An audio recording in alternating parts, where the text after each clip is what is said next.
जो रिसेप्टर्स होते हैं, there are 3 types of receptors in the body. 3 तरह के रिसेप्टर्स पाए जाते हैं, एक्सट्रोरेसेप्टर्स या एक्सटर्नल रिसेप्टर्स। एक्सटर्नल से आपको इसका आसानी से समझ आ जाएगी, गेट इन्फॉर्मेशन फ्रॉम इन्वायरमेंट। वो रिसेप्टर्स जो ऑर्गन्स की आउटसाइड पे पाए जाते हैं, यानी कि जो इन्वायरमेंट से हमें सेंसरी इन्फॉर्मेशन लेके देते हैं, वो एक्सट्रोरेसेप्टर्स कहलाते हैं। उसके बाद इंट्रोरेसेप्टर्स यानी कि internal receptors. Interoceptors are also called visceroceptors and they detect stimuli in the internal organ. ये इंटरनल ऑर्गन्स में पाए जाते हैं जो इन्फॉर्मेशन लेते हैं, यानी कि जो एक्सटर्नल जो आउटसाइड पे पाए जाएंगे वो एक्सटर्नल, जो इनर साइड पे पाए जाएंगे वो internal. These are primary touch receptors found in the smooth muscles of the organs. ये वही वाले रिसेप्टर्स हैं जो स्मूथ मसल्स में पाए जाते हैं, यानी कि जब भी इंटरनल ऑर्गन में कोई फंक्शन होना होता है तो ये चीज़ों को सेंस करते हैं और फिर अपना काम शुरू कर देते हैं।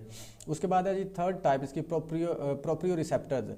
Proprioceptors are sensory receptors located in the subcutaneous tissues। ये जो हमारी जल्द के नीचे पाए जाते हैं वो वाले टिश्यूज़ होते हैं। They are capable of detecting motion।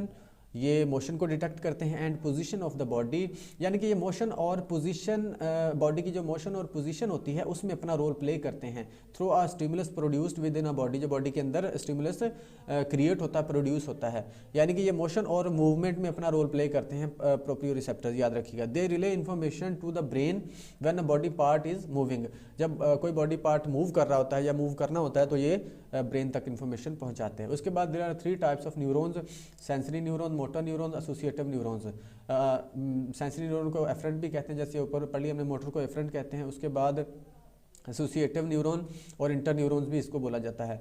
Sensory वो जो सेंस करते हैं और मोटर वो जो सेंसरी वो जो इन्वायरमेंट से ब्रेन तक लेके जाते हैं, मोटर वो जो ब्रेन से ऑर्गन्स तक लेके आते हैं। उसके बाद एसोसिएटिव या इंटरन्यूरॉन्स वो न्यूरॉन्स होते हैं जो इन दोनों के दरमियान कम्युनिकेट कर रहे होते हैं, जो इन दोनों के दरमियान में कम्युनिकेशन करते हैं, सेंसरी और मोटर के दरमियान में, उसको एसोसिएटिव या इंटरन्यूरॉन्स बोला जाएगा।